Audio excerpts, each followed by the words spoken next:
কবুল করো আমার কোরবানি। শালা ভাবছিলাম এবার ঈদে শান্তিতে একটু কুরবানি হয়ে যাব, কিন্তু টিকটকারের জ্বালায় কোথাও শান্তি নেই। জীবনে কি যে পাপ করছিলাম এমন যে শেষ সময় এসে টিকটকারের সামনে পড়তে হয়। ভাইস্তা ওই দেখ গরুর হাটে কত বড় পাঠান আসতেছে। আসসালামু আলাইকুম টিএসসি ভাই ব্রাদার। কুরবানি ঈদে গরুর হাটে শুধু গরু না, গরুর সাথে সাথে দেখা যায় কিছু বিরল প্রজাতির হলুদ সাংবাদিকও। তো চলো কিছু হলুদ সাংবাদিক আর বাঙালি পাবলিককে নিয়ে ভিডিওটা শুরু করা যায়। এটা গরুটা খুব কালার, এরপর এর কিন্তু নাভি, কম্বল, মুখের গঠন, চুচ, এটা আসলে একদমই বলতে হয় যে মাশাআল্লাহ মাশাআল্লাহ। আরে ভাই আর কত প্রশংসা করবি, কিছুক্ষণ পর গরু নিজেই বলবে আরে শালা আমি গরু, মেয়ে না।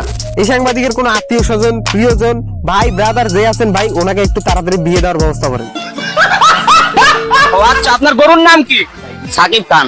সাকিব খান। কি সাকিব খান? গরুর নাম আবার সাকিব খান হয় কেন? সাকিব খানের কিছু বৈশিষ্ট্য বলুন। গরু তো গরুই ভাই, গরুর আবার কি বৈশিষ্ট্য দেয় না কোথা দেয়? বিষয়টা একটু বেশি ডার্ক হয়ে গেল না? লিটারালি ভাই এটা কি সাকিব খানকে অপমান করলো নাকি গরুকে?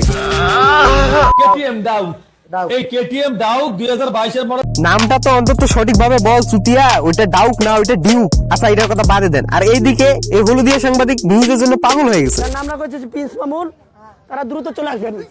এই বাবারে বাবা, সুতিয়া আরো বলবি আমাকে প্রিন্স মামুন? এর কাছে ভাই সবকিছুই আছে। প্রিন্স মামুন নামে উট আছে, লাইলার নামে দুম্বা আছে। টলটলা দুম্বার পাশে কত টলটলা টিকটকার লালার মতো। বুঝলাম না ভাই, লাইলার পিছন কি তুই দেখে আসছিস না এইভাবে হাত দিয়ে চেক করে আসছিস? বাংলাদেশে কুরবানি ঈদ হয়ে যাবে অথচ কোনো প্লেয়ারের নামে গরু আসবে না, এটা কি কখনো হতে পারে? এর নামও দেয়া হয়েছে মেসি। এই নেন ভাই, মেসির নামে গরু চলে আসছে। এটা দেখার পর মেসির কি অবস্থা হবে জানেন? আমি ভাবতাম এগুলো শুধু বাঙালির দ্বারাই সম্ভব, কিন্তু না, আমি ভুল। ये है पाकिस्तान की सबसे खूबसूरत बकरी और नाम है हनिया अमीर। এত সুন্দর একটা মেয়েকে এক্সপোজ করার কি দরকার ছিল? মেসি, নেইমার, রোনালদো এগুলো গরুর নাম না রেখে গরু, ছাগল এগুলো নাম রাখা যায় না গরুর? আচ্ছা যাই হোক, এবার আসি বাঙালি পাবলিকের কাছে। কুরবানি ঈদ চলে যাবে কিন্তু বাঙালি গরুকে নিয়ে মাতামাতি করবে না, এটা হতেই পারে না।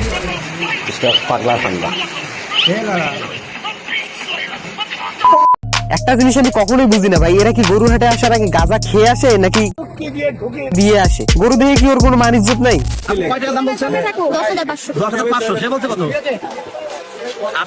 আমি পাইছি 2 লাখ।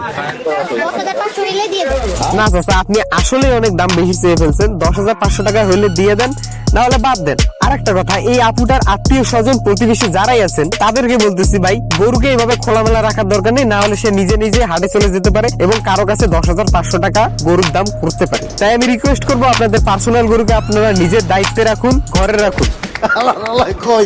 তো যাই হোক গাইস, এই ছিল আজকের মতো। এর থেকে বেশি বোকাচোদামি নেওয়ার ক্ষমতা আমার মাথায় নেই। তো ভিডিওটি ভালো লাগলে লাইক, কমেন্ট, শেয়ার এবং সাবস্ক্রাইব করে দিয়ে যান। আর পেজ থেকে দেখলে ফলো দিয়ে দিন।